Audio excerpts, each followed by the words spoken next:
को चली बयाने दीवानों की टोलियां, आजादी को चली बहाने दीवानों की टोलियां, खून से अपने लिख देंगे हम इंकलाब की बोलियां। हम वापस लौटेंगे लेकर आजादी का टोला, मेरा रंग दे ओ मेरा रंग दे बसंती चोला। हेलो दोस्तों, welcome to VK study point. VK study point में आपका स्वागत है। मैं मिर्चेंद्र कुमार एक बार फिर स्वागत करता हूं आपको अपने YouTube channel VK study point में। तो दोस्तों, मैं प्रकाश का प्रवर्तन पढ़ा रहा था। तो प्रकाश के प्रवर्तन में मैंने आपको पढ़ा दिए थे प्रकाश होता है क्या, प्रकाश के गुण, और फिर पढ़ाया था प्रकाश के प्रवर्तन के नियम। उसके बाद मैंने बताया था प्रतिबिंब। प्रतिबिंब होता क्या होता है? प्रतिबिंब दो प्रकार के होते हैं, वास्तविक प्रतिबिंब और काल्पनिक प्रतिबिंब। फिर पढ़ाया दर्पण। दर्पण दो प्रकार के होते हैं, समतल दर्पण और गोलीय दर्पण। गोलीय दर्पण भी दो प्रकार के होते हैं, अवतल दर्पण, उत्तल दर्पण। और अवतल दर्पण का भी परिभाषा दिया था, उत्तल दर्पण का भी। उसके बाद मैंने आपको अवतल दर्पण में F=R/2 सिद्ध करके बताया था, और फिर उत्तल दर्पण में F=R/2 सिद्ध करके बताया था। दोस्तों, हमारे साथ बने रहे और हम आपको चैप्टर वाइज यानी टॉपिक वाइज एक एक पॉइंट आपको क्लियर कराते हुए चल रहे हैं।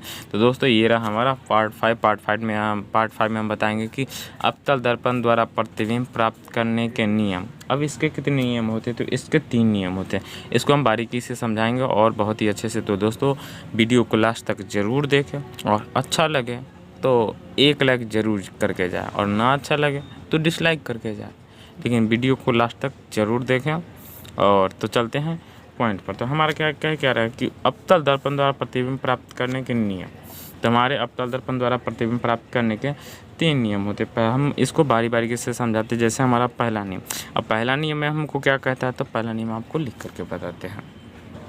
हाँ, तो दोस्तों, मैंने पहला नियम ये बताया कि पहला नियम होता क्या है। तो पहला नियम बताता है कि अवतल दर्पण क्या कहता है? अवतल दर्पण के प्रधान अक्ष के समांतर आती प्रकाश की किरणें परावर्तन के बाद मुख्य फोकस यानी एफ से होकर के गुजरती है। तो कहाँ से गुजरती है? देखिए, हम अवतल दर्पण के बारे में बताएं तो सिंपली हम एक अवतल दर्पण बना लेंगे। क्या करेंगे? एक अवतल दर्पण बना लेंगे। तो हम एक अवतल दर्पण बना लेते हैं। ये मान लिए कि हमने ये एक अवतल दर्पण बना लिया।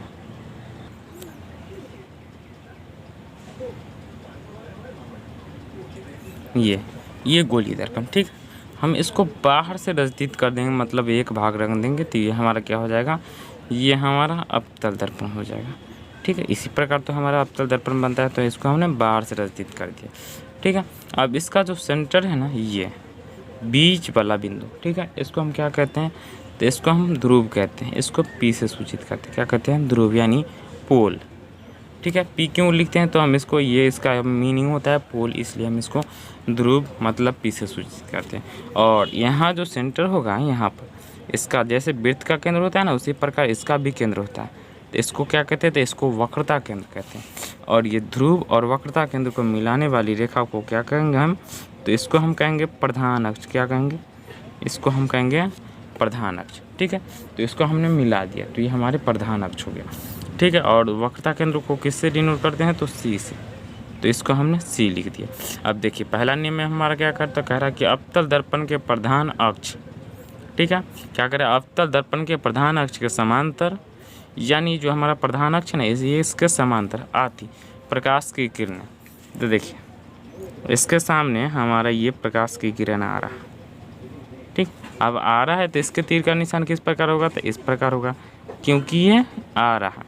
अब क्या करें? प्रकाश की किरणें परावर्तन के बाद मुख्य फोकस से गुजरती है। देखिए, ये जो हमारा दर्पण है ना, अब इससे टकरा करके जहाँ से हमारी ये प्रकाश किरण गुजरेगी ना, उसे हम क्या कहेंगे? उसको हम मुख्य फोकस कहेंगे। तो हम इसको यहाँ से इस प्रकार गुजरेगी, ठीक है। परावर्तन के बाद हमारा यहाँ से इस प्रकार गुजरेगी। और ये जो प्रकाश परावर्तित हुई ना, ये परावर्तित हुई, और ये जिस बिंदु पर काटा है ना, ये जो बिंदु है, इसको क्या कहेंगे? मुख्य फोकस एफ, ठीक है। इसको क्या कहेंगे? मुख्य फोकस एफ। और फोकस बिंदु और ध्रुव के बीच की दूरी को फोकस दूरी वक्रता त्रिज्या, और ध्रुव के बीच की दूरी को रेडियस यानी वक्रता त्रिज्या आर कहते हैं, ठीक है। तो अब तो हमने पहला नियम देख लिया। अब दूसरा नियम क्या कहता है? तो दूसरा नियम को हम दिखाते हैं, ठीक है। तो दूसरा नियम देखिए, दूसरा नियम हमको क्या कहता है? दूसरा नियम,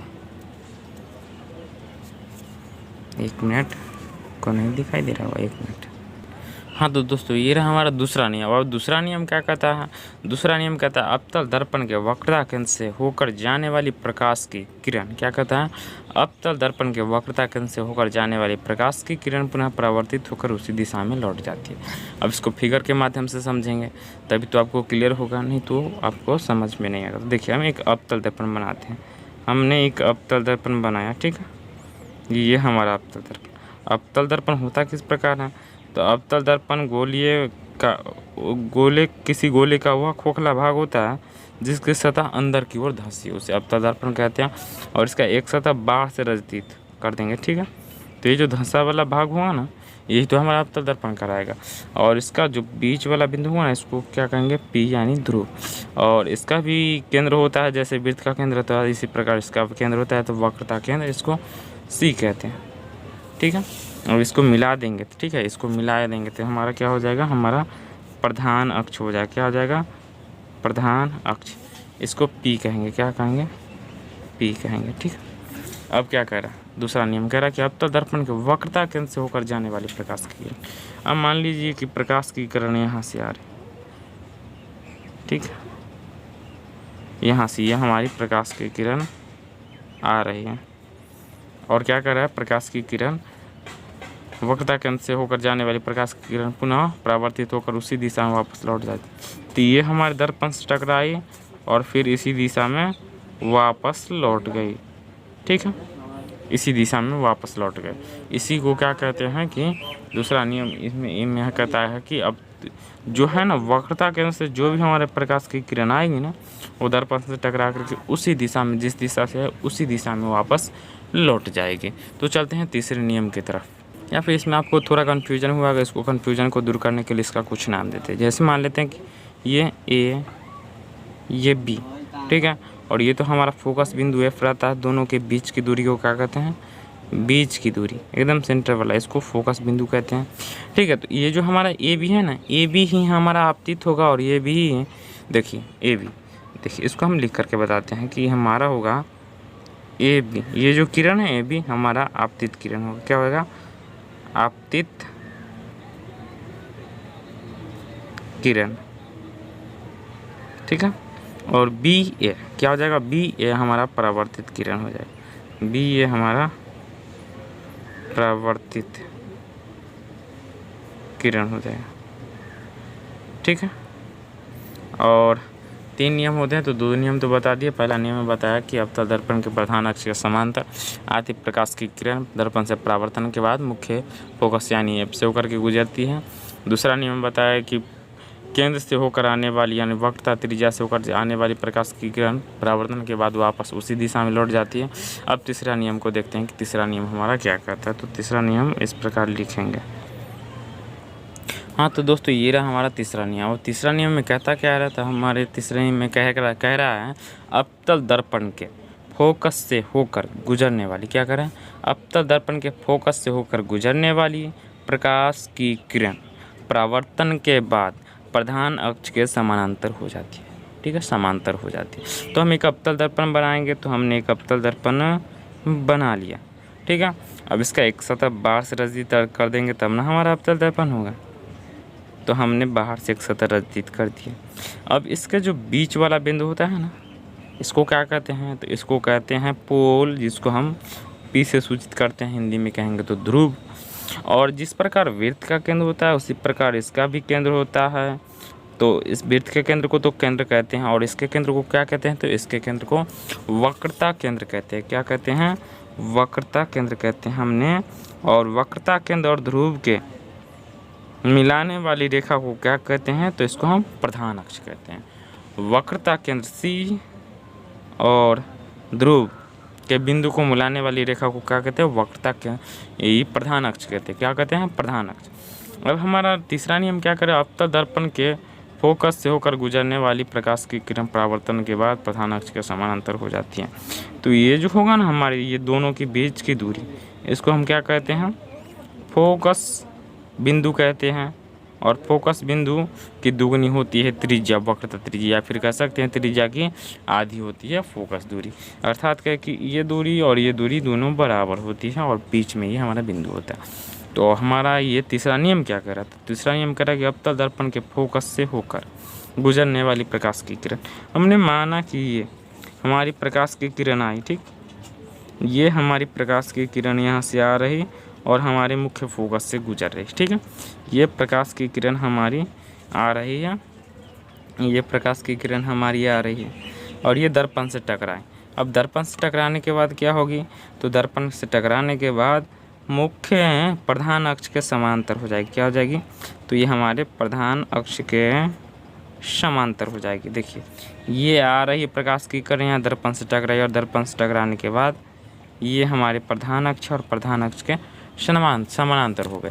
तो समांतर हो गए थे दोस्तों। हमारे जो अवतल दर्पण के नियम हैं, अवतल दर्पण से प्रतिबिंब प्राप्त करने के सिर्फ 3 ही नियम हैं। तो हम देख लेते हैं कि इसके केसेस क्या होते हैं और अब केसेस पे चर्चा करते हैं। तो हम चलते हैं केस की तरफ। हाँ तो दोस्तों ये रहा हमारा अवतल दर्पण द्वारा प्रतिबिंब, अवतल दर्पण से बना प्रतिबिंब। तो इसके कुछ इंपॉर्टेंट केस है जो परीक्षा में बहुत ही बार पूछे जाते हैं और इसे हर एक बार, ऐसा कोई साल नहीं होता है जो इससे क्वेश्चन नहीं आता है। तो इसे एक नया क्वेश्चन आता ही है। तो जो इम्पोर्टेंट केस है उसको देख लेते हैं। तो इम्पोर्टेंट केस में हमको क्या आता है? तो देखिए हमने बताया कि जब वस्तु अवतल दर्पण के फोकस और ध्रुव के बीच स्थित हो, जब वस्तु कहाँ रखा हो? अवतल दर्पण और फोकस के बीच रखा, तो क्या करेंगे? हम एक अवतल दर्पण बना लेंगे। तो हमने क्या किया? हमने एक अवतल दर्पण बना लिया, ठीक। हम ये अवतल दर्पण मान लें। तो अवतल दर्पण क्या होता है? तो एक साथ बाहर का स्थित होता है। तो हमने इसको रंग दिया, ठीक है, हमने इसको रंग दिया। अब इसका जो होता है मुख्य बिंदु, बीच का जो बिंदु होता है सेंटर, इसको क्या कहते हैं? ध्रुव यानी P से सूचित करते हैं, जिसको पोल कहते हैं। जिस प्रकार वृत्त का केंद्र होता है उसी प्रकार इसका भी केंद्र होता है। इसको क्या कहते हैं? C यानी वक्रता त्रिज्या कहते हैं। क्या कहते हैं? C यानी वक्रता त्रिज्या। और ये दोनों को मिलाने वाली रेखा को हम क्या कहते हैं? तो इसको हम प्रधान अक्ष कहते हैं। क्या कहते हैं? प्रधान अक्ष कहते हैं। अब क्या करेंगे? तो ये दोनों के बीच की दूरी, इसको क्या कहते हैं? बीच वाला बिंदु को मुख्य अक्ष यानी फोकस कहते हैं। मुख्य फोकस F कहते हैं। और हमारा केस क्या कह रहा है कि जब वस्तु अवतल दर्पण के क्या कह रहा है? अवतल दर्पण के फोकस और ध्रुव के बीच हो, यानी ये हमारा ध्रुव और ये फोकस है, ठीक है। ये हमारा ध्रुव और ये हमारा फोकस है और इसके बीच स्थित, क्या कह रहे हैं? इसके बीच स्थित हो तो हमारा प्रतिबिंब कहाँ बनेगा और किस प्रकार बनेगा? तो देखिए हम यहाँ पर अगर वस्तु को रखते हैं, ठीक है, हम यहाँ पर वस्तु को रखते हैं तो हमारा प्रतिबिंब किस प्रकार बनेगा? तो हम यहाँ पर एक वस्तु को रख लेते हैं। मान लेते हैं कि ये AB, ठीक, A और B ये हमारा वस्तु है, ठीक है, ये हमारा वस्तु है। तो वस्तु यहाँ है तो हमारा किस प्रकार प्रतिबिंब बनेगा? तो हमारा ये प्रतिबिंब बनेगा इस प्रकार। ये देखिए हमारा जो किरण जाएगा ना वो वक्रता केंद्र से जाएगा, ठीक है, वक्रता केंद्र से जाएगा और यहाँ से ये मुड़ जाएगा, दर्पण से टकराएगा। तो हमारा ये हो जाएगा, ये सामने दर्पण से टकराएगा, ठीक है, ये हमारा दर्पण से टकराए। फिर क्या होगा? ये हमारा यहाँ से किरण गया, ठीक है, ये हमारा यहाँ से किरण गया, ठीक है, और यहाँ ये वस्तु है और ये किरण तो तिरछा जाएगा, ये किरण हमेशा सीधा जाएगा। किस प्रकार जाएगा? हमेशा सीधा जाएगा। तो ये हमारा ये यहाँ सीधे दर्पण से टकराएगा, ठीक है, सीधे दर्पण से टकराएगा। तो ये प्रकाश की किरण जा रहा है और दर्पण से टकरा कर क्या करेगा? फिर मुख्य वक्रता केंद्र यानी क्या कहेगा? वक्रता केंद्र से वापस इधर लौट जाएगा। लेकिन यहाँ दर्पण से टकराने के बाद एक प्रकाश की किरण इधर जाएगा, ये दर्पण से टकराएगा और ये क्या करेगा? ये हमारे फोकस बिंदु, किससे? हमारे फोकस बिंदु F से, किससे? हमारे फोकस बिंदु F से गुजरेगा, ठीक है। यही तो हमने अवतल दर्पण के परावर्तन के नियम में बताए हैं। परावर्तन के नियम में हमने क्या बताया है कि जब प्रकाश की किरण वक्रता की त्रिज्या से जाती है तो उसी दिशा में लौट जाती है, ठीक है, और जो किरण जाती है हमारे फोकस बिंदु से गुजरती है। अब इसको तो इधर तो हमारा प्रतिबिंब बनेगा नहीं, ये तो हमारा दूर हटते चला जाएगा। तो हम आगे बढ़ा करके देखते हैं कि हमारा प्रतिबिंब बनेगा कि नहीं। तो हम इसको आगे बढ़ाते तो हमारा किस प्रकार होगा? ये हमारा प्रतिबिंब इस प्रकार आगे बढ़ेगा, ठीक है। ये आपको दिखाई दे रहा है? आपको दिखाई दे रहा है, ठीक है, ये इस प्रकार बनेगा। और हमारी जो फोकस बिंदु है तो फोकस बिंदु से हमारा किस प्रकार होगा, तो फोकस बिंदु से हमारा इस प्रकार जाएगा। देखिए ये हमारा यहाँ पर काट दिया, ठीक है, यहाँ पर मान लीजिए कि यहाँ पर काट दिया। ये थोड़ा डबल फिगर बना दें ना तो आपको बहुत ही क्लियरिटी होता है, लेकिन इसमें भी आप समझिए, थोड़ा समझने का प्रयास कीजिए, आपको समझ में आएगा। इमेजिनेशन कीजिए कि यहाँ पर मतलब काट रहा है, ठीक है। ये लाइन खींचने में हमको प्रॉब्लम हो गई, ये वजह से यहाँ पर साफ साफ नहीं दिखाई दे रहा है। अब देखिए, अब प्रधान अक्ष को हम आगे की तरफ बढ़ाएंगे, तभी तो हमारा प्रतिबिंब का पता चलेगा कि प्रतिबिंब कहाँ पर बना, ठीक है। तो हमने इस प्रधान अक्ष को यहाँ पर बनाया, हमको काटा कहाँ पर, यहाँ पर काटा, तो हम इसको, ये रेखा को हम प्रधान अक्ष से मिला देंगे, ठीक है। इसको हमने यहाँ पर मिला दिया और हमारा प्रतिबिंब यहीं पर बना। तो हमारा प्रतिबिंब क्या बना, ए डैश बी डैश, क्या बना, ए डैश बी डैश, ये हमारा प्रतिबिंब बना। और प्रतिबिंब किस प्रकार बना, तो देखिए आप देख सकते हैं कि प्रतिबिंब कहाँ है, तो प्रतिबिंब हमारे दर्पण के पीछे की ओर बनता है। क्या मतलब हमारे पीछे की ओर बना, और प्रतिबिंब काल्पनिक और सीधा वस्तु के बराबर बनता है। क्या बना, देखिए हमारे जो वस्तु है ना, ये काल्पनिक और सीधा बना, लेकिन वस्तु के बराबर। देखिए आपको दिख रहा है, ये जो दर्पण बना, प्रतिबिंब बना, हमारा क्या बना, दर्पण के पीछे बना, ठीक है, दर्पण के पीछे बना। तो हम सिंपली इसको भाषा में लिख देंगे, क्या करेंगे, इसको भाषा में लिख देंगे। हम लिखेंगे प्रतिबिंब, जो आपको दिख रहा है बिल्कुल बस उसी को लिख दीजिए, प्रतिबिंब। और क्या दिख रहा है, प्रतिबिंब दर्पण के पीछे, कहाँ बना, पीछे, तो पीछे लिखेंगे। हाँ, तो सिंपली हमने क्या किया, सिंपली हमने भाषा लिख ली, ठीक है। भाषा में क्या है, तो देखिए ये प्रतिबिंब हमारा कहाँ बना, तो प्रतिबिंब दर्पण के पीछे की ओर बना, ठीक है। ये देखिए हमारा वस्तु तो यहाँ पर रखा हुआ है, और प्रतिबिंब कहाँ बना, यहाँ पीछे बना, दर्पण के पीछे बना। और किस प्रकार बना, तो ये काल्पनिक बना। इसको हमने इमेजिनेशन किया कि ये हमारा यहाँ आगे बढ़ा और ये हमारा यहाँ आगे बढ़ेगा, तो हमारा प्रतिबिंब यहाँ पर बना। मतलब हमने विजुअलाइजेशन किया, इमेजिंग किया, कल्पना किया, तो हमारा क्या बना, काल्पनिक प्रतिबिंब बना, ठीक है। लेकिन वास्तव में तो नहीं करना, वास्तविक कटान से नहीं बना, इसलिए हमारा ये वास्तविक प्रतिबिंब नहीं होगा। अब ये किस प्रकार है, तो देखिए प्रतिबिंब काल्पनिक है, ठीक है। प्रतिबिंब सीधा है, उल्टा तो नहीं है, सीधा। अगर इधर बनता तो ये हमारा उल्टा हो जाता है, ठीक है। वास्तविक प्रतिबिंब उल्टा होता है, ठीक है। ये हमारा सीधा बना। और क्या बना, तो देखिए हमारा वस्तु इतना बड़ा, प्रतिबिंब इतना बड़ा बना, तो क्या हुआ हमारा कि ये हमारा वस्तु से बड़ा प्रतिबिंब बना। किस प्रकार बना, तो ये हमारा वस्तु से बड़ा प्रतिबिंब बना। तो चलते हैं दोस्तों नेक्स्ट पॉइंट की तरफ। हमने केस 1 को देख लिए, तो केस 2 को देखते हैं। हाँ, तो देखिए दोस्तों हमारा नेक्स्ट केस क्या है, नेक्स्ट मतलब केस नंबर 2। केस नंबर 2 में क्या करा कि जब वस्तु अवतल दर्पण के फोकस पर स्थित हो, कहाँ स्थित हो, जब वस्तु ये जो हमारा रहा अवतल दर्पण, ठीक है, ये हमारा अवतल दर्पण, ठीक, ये हमारा अवतल दर्पण, ठीक है। इसका एक कलर पेंट कर देते हैं, ठीक है। और इसका जो मेन बिंदु होगा बीच वाला, इसको क्या कहेंगे, पी यानी ध्रुव। और इसका भी केंद्र होता है, तो इसको क्या कहेंगे, वक्रता केंद्र, सी। और ये दोनों को मिलाने वाली रेखा को क्या कहते हैं, तो प्रधान अक्ष कहते हैं। क्या कहते हैं, प्रधान अक्ष। इसको हमने मिला दिया, तो हमारा प्रधान अक्ष। अब क्या कर रहा है कि इसमें कह रहा है कि जब वस्तु अवतल दर्पण के फोकस पर स्थित हो, और फोकस बिंदु क्या होता है, तो ध्रुव और वक्रता केंद्र के बीच की एकदम सेंटर वाले पॉइंट को क्या कहते हैं, फोकस बिंदु कहते हैं, एफ, ठीक है। और हमारा क्या कह रहा है कि जब दर्पण के फोकस पर स्थित हो, वस्तु कहाँ स्थित हो, दर्पण के फोकस पर स्थित। मान लेते हैं कि हमारा ये, ठीक है, हमारा ये वस्तु है, ठीक है, ए और ये हमारा बी, ठीक है, ये हमारा वस्तु, ये हमारा वस्तु। तो हम क्या करेंगे, हमारा जो प्रकाश आएगा वो तो पहले वक्रता केंद्र से होकर के गुजरेगा। तो हमने क्या किया, सिंपली इसको वक्रता केंद्र से होकर के गुजार दिया। दोस्तों इस बात को बहुत ही ध्यान से देखिएगा कि आपको समझ में नहीं आता कि ये लाइन हम कैसे खींच दिया। दोस्तों हमने नियम बताया था, आप नियम को दोबारा देख लीजिए कि जब भी प्रकाश की किरण आएगी वक्रता केंद्र से होकर गुजरेगी, तो ये परावर्तन के बाद उसी दिशा में वापस लौट जाती है। क्या होती है, परावर्तन के बाद इसी दिशा में वापस लौट जाती है। ये गई और ये आई, ये गई और ये आई। देखिए 1 मिनट बताते हैं। जैसे देखिए मैंने पहला नियम बताया कि अवतल दर्पण के प्रधान अक्ष के समांतर आती प्रकाश की किरण परावर्तन के बाद मुख्य अक्ष फोकस से गुजरती है। देखिए जब दर्पण के प्रधान अक्ष है ना, ये हमारा प्रधान है जिसके समांतर आती है प्रकाश की किरण, हमारा मुख्य फोकस बिंदु यानी एफ से होकर के गुजरती है। दूसरा नियम में मैंने आपको बताया, दूसरा नियम में कि अपतल दर्पण के वक्रता केंद्र से होकर जाने वाले प्रकाश की किरण पुनः परावर्तित होकर उसी दिशा में लौट जाती है। देखिए हमारा जो वक्रता केंद्र यानी सी से जो परावर्तित होती है तो आपतित किरण तो परावर्तन के बाद उसी दिशा में लौट जाती है। इसीलिए यहाँ पर लिखा मैंने आपको समझाने के लिए कि ए बी ही हमारा आपतित किरण होगा और बी ये हमारा परावर्तित किरण, मतलब यही किरण आई और यहीं से लौट गए।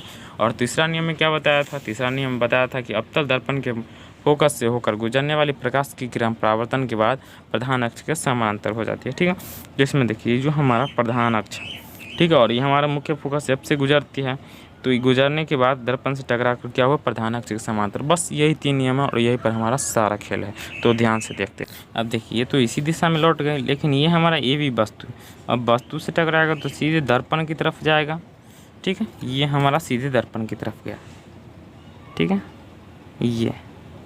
ये दर्पण की तरफ गया और यहाँ से इस प्रकार मतलब दर्पण की तरफ गया। और दर्पण से टकराने के बाद हमारा नियम क्या कहता है कि मुख्य बिंदु यानी मुख्य फोकस एफ से गुजरता है। ठीक है, तो मुख्य फोकस एफ से गुजरेगा। ठीक है, कहाँ से गुजरेगा, मुख्य फोकस एफ से गुजरेगा। ये हमारा एफ से गुजरेगा,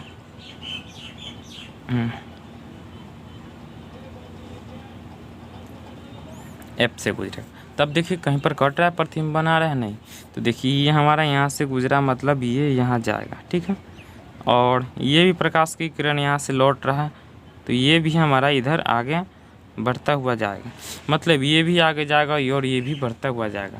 तो इस प्रकार हमारा प्रतिबिंब कहाँ बनेगा, तो इस प्रकार प्रतिबिंब हमारा अनंत पर बनेगा। तो हम देखते हैं कि प्रतिबिंब की स्थिति क्या क्या है। हाँ, तो देखिए प्रतिबिंब किस प्रकार बनेगा। देखिए जब ये आया और ये, तो हम यहाँ पर तो वास्तव में नहीं कट रहा है, लेकिन हमको पता है कि ये इधर ही कटेगा, दर्पण के इधर ही कटेगा, आगे ही कटेगा। मतलब क्या हमारा प्रतिबिंब कहाँ बनेगा, तो हमारा प्रतिबिंब अनंत पर बनता है, अनंत पर बनेगा। और ये किस प्रकार होगा, तो ये हमारे दर्पण के आगे, तो इसलिए हमारा वास्तविक और उल्टा प्रतिबिंब। और वस्तु से कैसा होगा, तो ये लाजमी सी बात है कि अनंत पर कटेगा। तो वस्तु हमारा ये इतना बड़ा है, तो प्रतिबिंब इससे ज़्यादा बड़ा ही होगा, तो हमारा क्या हो जाएगा, वस्तु से बहुत ही बड़ा बनता है। कैसा बनता है, तो बहुत ही बड़ा बनता है। तो दोस्तों नेक्स्ट केस को हम लेकर के मिलते हैं नेक्स्ट वीडियो में, और बहुत ही शानदार तरीके से इसमें बहुत सारे केस बताएंगे आपको, और इससे एक भी क्वेश्चन आपको छूटने वाले नहीं, तो आप हमारे साथ बने रहें। और अच्छा लगा हो तो एक लाइक ज़रूर करें, और अभी तक चैनल को सब्सक्राइब नहीं किए हैं तो प्लीज़ सब्सक्राइब कर लें और बेल आइकन को दबाना ना भूलें, ताकि हमारी आने वाली अगली वीडियो की नोटिफिकेशन आपको मिलती रहे। और अपने दोस्तों में शेयर करना ना भूलें, ताकि आपके साथ जो पढ़ रहे हैं उनको भी हेल्प मिल सके। तो थैंक यू, बाय, जय हिंद, जय भारत।